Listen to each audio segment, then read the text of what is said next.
आज के इस क्लास में हम लोग प्रोनाउन के रेस्ट काइंड के बारे में अध्ययन करेंगे। अब तक हम लोगों ने पढ़ लिया प्रोनाउन किसे कहेंगे और प्रोनाउन के कितने काइंड्स होते हैं। प्रत्येक काइंड्स के अंतर्गत आपने भिन्न भिन्न प्रकार के वर्ड के प्रयोग को देखे according to written and as spoken English, grammar के लिए या ट्रांसलेशन के लिए। आज हम लोग प्रोनाउन के रेस्ट काइंड के बारे में पढ़ेंगे। जैसे कि आपको पहले बताया गया है कि प्रोनाउन 10 प्रकार के होते हैं। उस 10 प्रकार में 9 प्रकार हम भली भांति अध्ययन कर चुके हैं, जो प्रीवियस क्लास आपके इस चैनल में इस सेक्शन में नीचे आप जाएंगे प्ले लिस्ट में, बेसिक ग्रामर के प्ले लिस्ट में देखेंगे, जहां प्रोनाउन सेक्शन से 1 2 3 4 क्लासेस अब तक हम लोगों ने कंप्लीट किया है। अब इसके आगे हम लोग देखते हैं कि प्रोनाउन का जो रेस्ट काइंड है उसे क्या कहते हैं, उसमें कैसे कैसे शब्दों का प्रयोग होंगे और उसका हमारे डेली लाइफ में क्या उपयोग होता है। तो क्लास को शुरू किया जाए। ओके, तो आप देखते हैं अबाउट रिलेटिव प्रोनाउन डिफाइन करते हैं। The pronoun which joins two or more than two sentences and stops the repetition of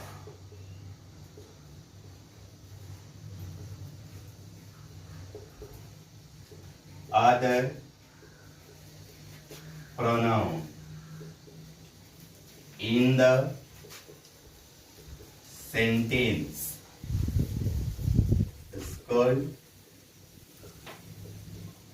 relative pronoun। अब आप प्रोनाउन को डिफिनेशन के अनुसार समझ लीजिए। वह प्रोनाउन जो दो या दो से अधिक शब्दों को, अधिक सेंटेंस को जोड़ने का काम करता है और अन्य प्रोनाउन को न्यू सेंटेंस में रोक देता है, यानी उसके रिपीटेशन को नहीं होने देता है। यानी यहाँ हम कुछ ऐसे प्रोनाउंस के बारे में जानेंगे जिसके प्रयोग होते ही सेंटेंस में अन्य प्रोनाउन गायब हो जाते हैं। हालांकि इससे रिलेटेड जो वर्ड्स होते हैं वह ऐसे होता है एज।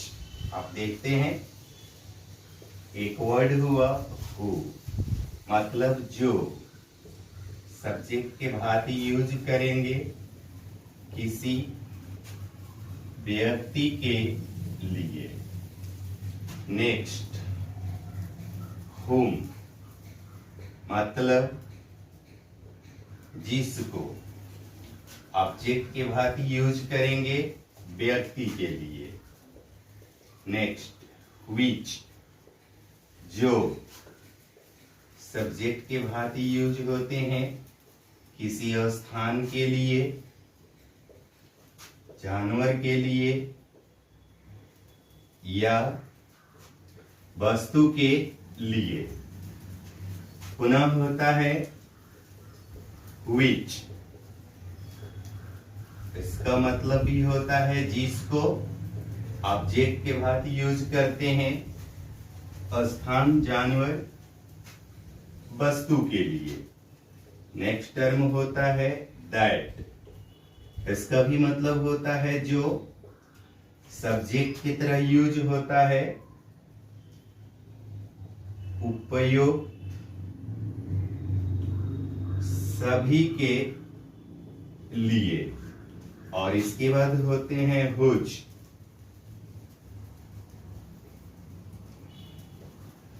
जिसका, जिसकी और जिसके, पोसेशन यानी संबंधों को दिखाते हैं,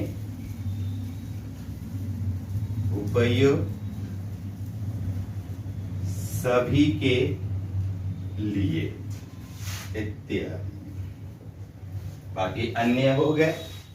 तो अभी जो यहाँ पे आप 6 टर्म देख रहे हैं, ऐसे तो 5 वर्ड ही है, यहाँ पे ये कॉमन हो गया। बाकी जो आप 6 वर्ड को आप अध्ययन जो यहाँ कर रहे हैं, इसमें से 5 वर्ड्स ऐसे हैं जिनका अध्ययन आप इंट्रोगेटिव, एडजेक्टिव और प्रोनाउन में कर चुके हैं। जब हम प्रश्न पूछने के लिए इनका प्रयोग करते हैं तो इन्हें इंट्रोगेटिव, प्रोनाउन या एडजेक्टिव कहा जाता है। यहाँ पे हम देख रहे हैं कि इनका प्रयोग प्रश्न पूछने के लिए नहीं बल्कि 2 वाक्यों को, 2 सेंटेंस को जोड़ने के लिए किया जाता है और ये भिन्न भिन्न तरीके से सेंटेंस में यूज होते हैं। सब्जेक्ट के रूप में, ऑब्जेक्ट के रूप में या पोजीशन को दर्शाना हो।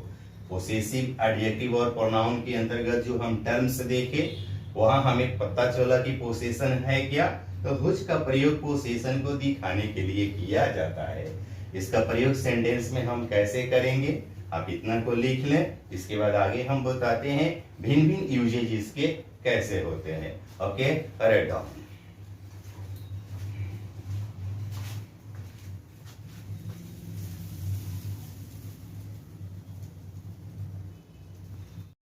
यहां तक आप लोगों ने रिलेटिव प्रोनाउन के एग्जाम्पल को देखा कि रिलेटिव प्रोनाउन में किन किन वर्ड का प्रयोग किया जाता है। अब आप देखेंगे कि इस वर्ड्स के प्रयोग हम कैसे करेंगे अपने सेंटेंस में। एज, सावधानी पूर्वक समझिएगा। मान लीजिए जो लड़का वहां खेल रहा है वह मेरा भाई है। इस सेंटेंस में हमने 2 सेंटेंस को जोड़ा है। एक लड़का खेल रहा है वह मेरा भाई है। दोनों को हमने एक सेंटेंस में रख लिया कि जो लड़का वहां खेल रहा है वह मेरा भाई है। इस प्रकार के सेंटेंस में आप सबसे पहले नाउन को सिलेक्ट करेंगे, द बॉय। अब सब्जेक्ट के लिए जो रिलेटिव टर्म यूज किए गए हैं उसका अध्ययन, उसको देख लेते हैं आप यहाँ पे। क्योंकि बॉय जो है व्यक्ति के कैटेगरी में आता है तो जो के लिए आप हु लिखेंगे। अब वहां खेल रहा है, इज प्लेइंग देयर, वह मेरा भाई है। वह कौन, तो जो लड़का वहां खेल रहा है। तो हम इस वर्ड के लिए ऑलरेडी एक सेंटेंस जो है ना मेंशन किया यहाँ पे, इसलिए हम इस प्रोनाउन का प्रयोग नहीं करेंगे और उसके बाद बाकी को ट्रांसलेट कर लेते हैं। Is my brother, the boy who is playing there is my brother. वह लड़का जो वहां खेल रहा है वह मेरा भाई है। तो आपने यहाँ पे देखा कि जैसे ही सेंटेंस में हमने हु का प्रयोग किया, ही का प्रयोग नहीं हुआ। तो रिलेटिव प्रोनाउन एक ऐसे प्रोनाउन है जो 2 सेंटेंस को जोड़ने का काम करते हैं और अन्य प्रोनाउन के सेंटेंस में यूज होने से रोक लेते हैं। एक नेक्स्ट पॉइंट यहाँ पे देखेंगे आप, जो गाय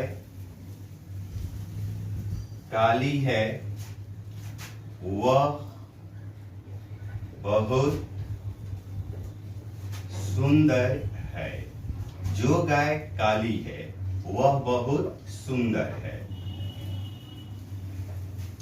तो सबसे पहले जो नाउन है उसको आप सिलेक्ट कर लेंगे, द काउ। आप सब्जेक्ट को मेंशन करेंगे यहाँ पे। द काउ एनिमल के कैटेगरी में आए, तो अगर ये एनिमल के कैटेगरी में है तो जो के लिए आप हम विच का प्रयोग करते हैं, काली है। इज ब्लैक, वह बहुत सुंदर है। वह कौन, तो जो गाय काली है। तो हमने इसके लिए एक सेंटेंस मेंशन किया तो इसको हम छोड़ देंगे। अब बाकी को ट्रांसलेट कर लेते हैं। Is very beautiful. अब ध्यान दीजिएगा, यहां जो है ना हु बॉय के लिए यूज हुआ, आप इसके लिए डैट लिख सकते हैं। यहाँ पे विच काउ के लिए यूज हुआ, आप यहाँ पे चाहे तो डैट का प्रयोग कर सकते हैं। यानी जो के सेंस में डैट का प्रयोग किसी के भी साथ किया जा सकता है, वो व्यक्ति हो, वस्तु हो, स्थान हो या जानवर हो। बोलिए कोई प्रॉब्लम? तो यहाँ तक हम लोगों ने सब्जेक्ट सेक्शन को मेंशन किया। अब आगे देखते हैं आप।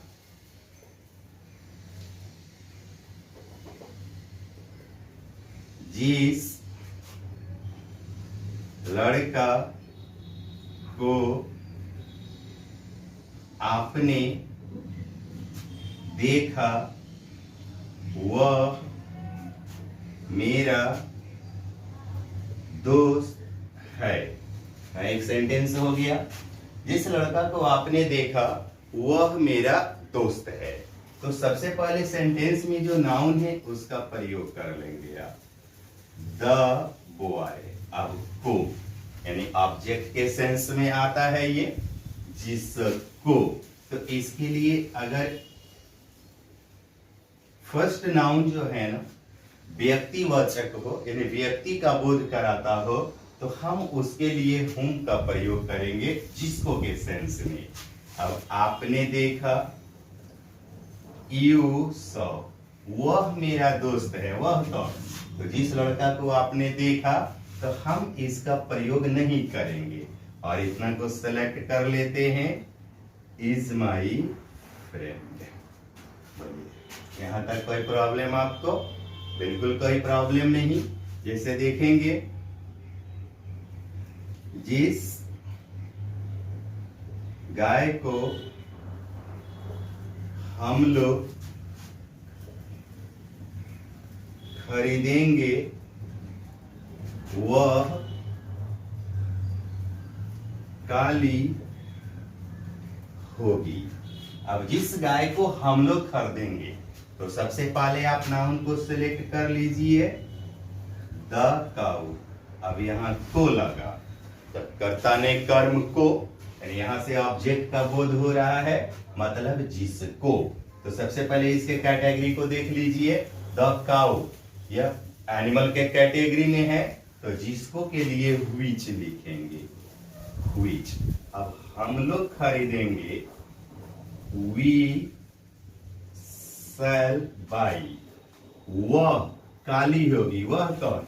तो जिस गाय को हम लोग खरीदेंगे इसके लिए हम टर्म यूज करना बंद कर देंगे, काली होगी, विल बी ब्लैक।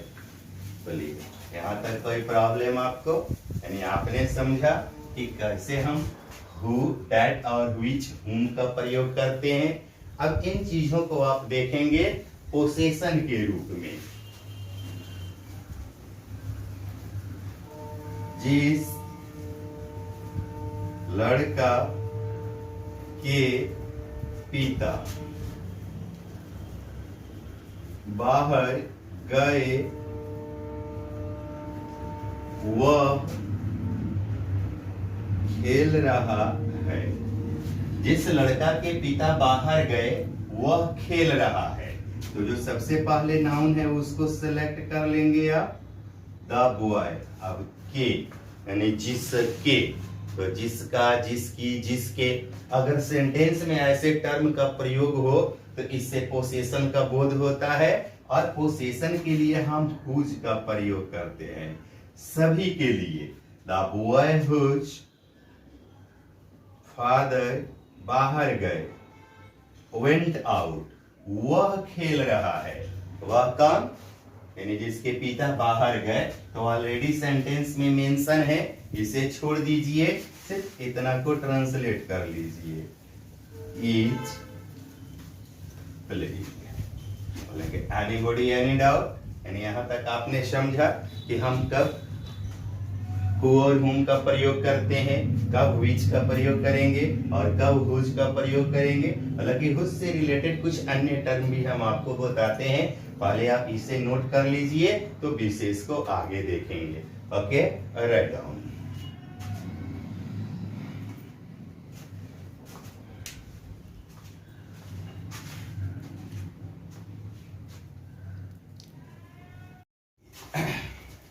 इससे रिलेटेड नेक्स्ट एग्जांपल को आप देखेंगे, पॉइंट सी के अंतर्गत हम देख रहे हैं, जिस पुस्तक का पन्ना लाल है वह बहुत कीमती है। तो सबसे पहले आप नाउन को सिलेक्ट करेंगे यहाँ पे, द बुक का, यानी जिसका, जिसकी, जिसके। तो फिर से यहां से पोसेशन का बोध हो रहा है ना, तो जब पोसेशन, जब पोसेशन का बोध होगा, आप क्या लिखोगे, हुज का प्रयोग करेंगे। पेज लाल है, इज रेड, वह बहुत कीमती है, वह कब, यानी वह पुस्तक जिसका पन्ना लाल है। तो हम इतना के लिए ऑलरेडी एक सेंटेंस मेंशन किया यहाँ पे, तो इसको छोड़ दीजिए और बाकी को एडजस्ट कर लेते हैं। बहुत कीमती है, is very costly, is very costly.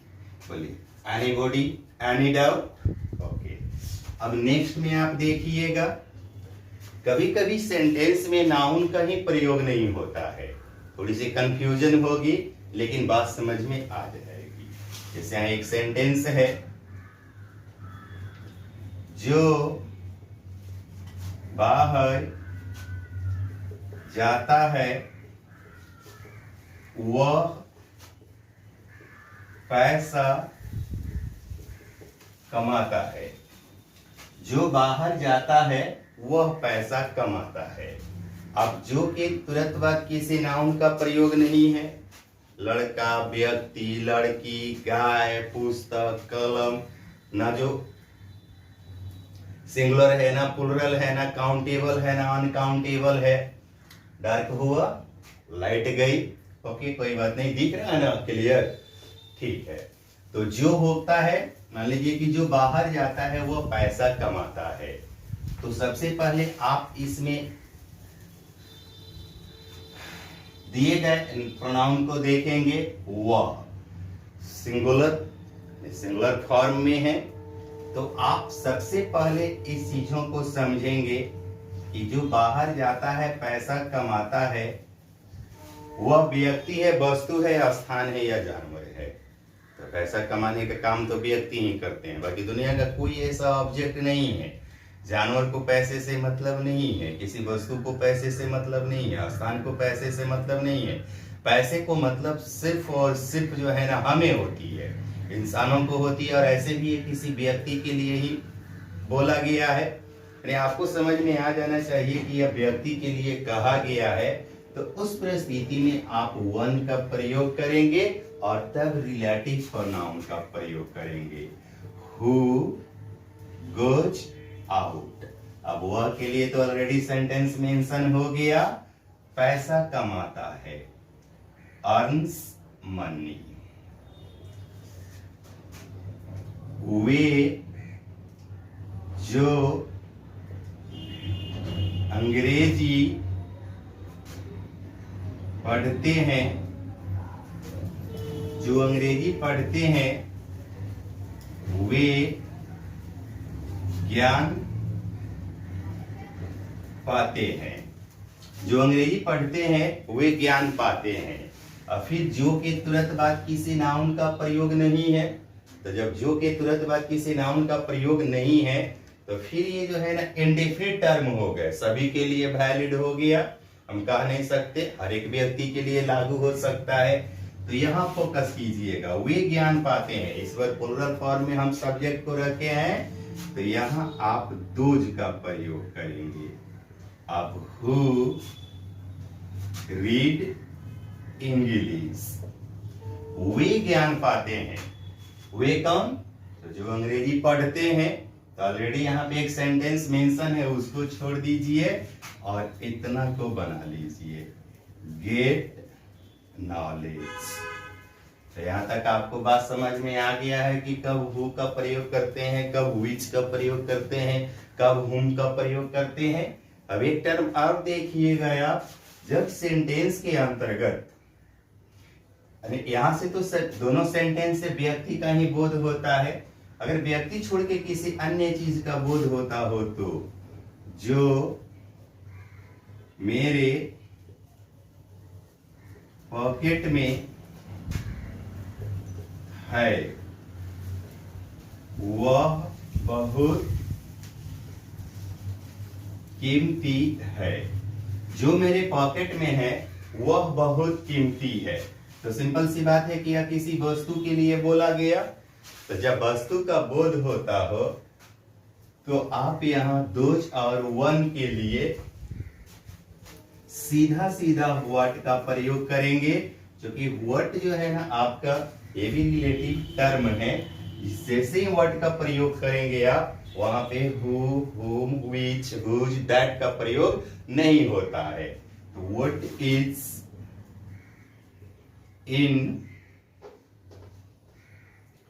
Is in my pocket, बहुत कीमती है, वह को छोड़ देते हैं। इज वेरी कॉस्टली इत्यादि। तो यहां तक आपको बात समझ में आया। अब इसमें एक पॉइंट नोट में देखिएगा, ए preposition comes before,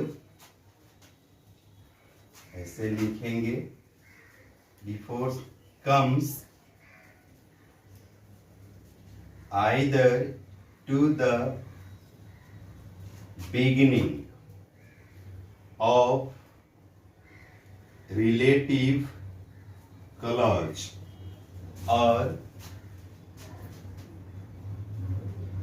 to the end of relative clause। आगे के सेक्शन में जब हम आप लोगों को क्लॉज पढ़ाएंगे या हम लोग क्लॉज के बारे में जब अध्ययन करेंगे, तो वहां आपको बताया जाएगा कि ये सब जितने सेक्शन देख रहे हैं ये सब रिलेटिव क्लॉज भी है। तो इस बात को ऐसे जान लीजिएगा कि अगर सेंटेंस में कभी प्रीपोजिशन का प्रयोग करना हो तो रिलेटिव क्लॉज को ढूंढ लीजिए। तो रिलेटिव क्लॉज आप कैसे ढूंढेंगे, तो अभी तक जो आपको एग्जांपल्स दिए गए हैं उन चीजों पर ध्यान दीजिएगा। रिलेटिव प्रोनाउन से जो सेंटेंस शुरू होता है और नेक्स्ट वर्ब तक यानी सब्जेक्ट के बाद वाला जो टर्म होता है वहां तक का जो टर्म होता है ये रिलेटिव क्लॉज कहलाते हैं। रिलेटिव क्लॉज कहलाते हैं। तो जब इस कभी सेंटेंस में प्रीपोजिशन का प्रयोग करना हो तो आप सबसे पहले यहां करेंगे या सबसे लास्ट में यहां करेंगे। कोई एग्जांपल दे करके हम लोग इन चीजों को सॉल्व कर लेते हैं। जैसे मान लीजिए the train by which he came is late, or the train which he came by is late। वह जिस ट्रेन से आया वह लेट है। तो मान लीजिए ट्रेन लेट है, तो जिस ट्रेन से आया, तब बाय विच ही केम या विच ही केम बाय, यानी प्रीपोजिशन का प्रयोग या तो शुरू में कीजिए और नहीं तो लास्ट में कीजिए। तो यहां तक आपका यह सेक्शन समाप्त होता है। यानी हम लोगों ने अब तक प्रोनाउन सेक्शन को समाप्त कर लिया।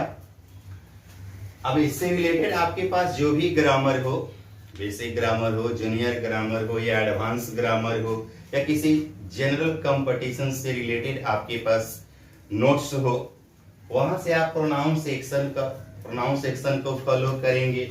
सबसे पहले जो आप रेगुलर क्लास किए हैं प्रोनाउन का, हम लोग प्रोनाउन में कुल मिलाकर के 5 क्लास को किए। आप 5 क्लास को भली भांति रिवाइज कर लीजिए, नोट्स बना लीजिए, वर्ड बाई वर्ड अध्ययन कर लीजिए। अगर कहीं कोई प्रॉब्लम हो तो कमेंट बॉक्स में आप आइए, आपके प्रॉब्लम को सॉल्व कर देंगे। या अबाउट डिस्क्रिप्शन में जो है ना इंस्टीट्यूट का नंबर ऑलरेडी दिया हुआ है, वहां भी आप हमें कांटेक्ट कर सकते हैं और इसका सेल्फ स्टडी करेंगे और उसके बाद सेट बनाइए, प्रैक्टिस कीजिए। आपका प्रोनाउन सेक्शन अच्छी तरीके से कंप्लीट रहेगा हमेशा के लिए। ओके। बहुत बहुत धन्यवाद, आपने अब तक अपना समय दिया और शुरू से अंत तक के लिए समझा। अगर आप मेरे इस चैनल को सब्सक्राइब न किए हों तो आप चैनल को सब्सक्राइब कर लें, ताकि भविष्य में जो भी न्यू अपडेट्स होंगे सबकी जो है ना नोटिफिकेशन आपको पहले प्राप्त होता रहेगा। Okay, write down. Thank you.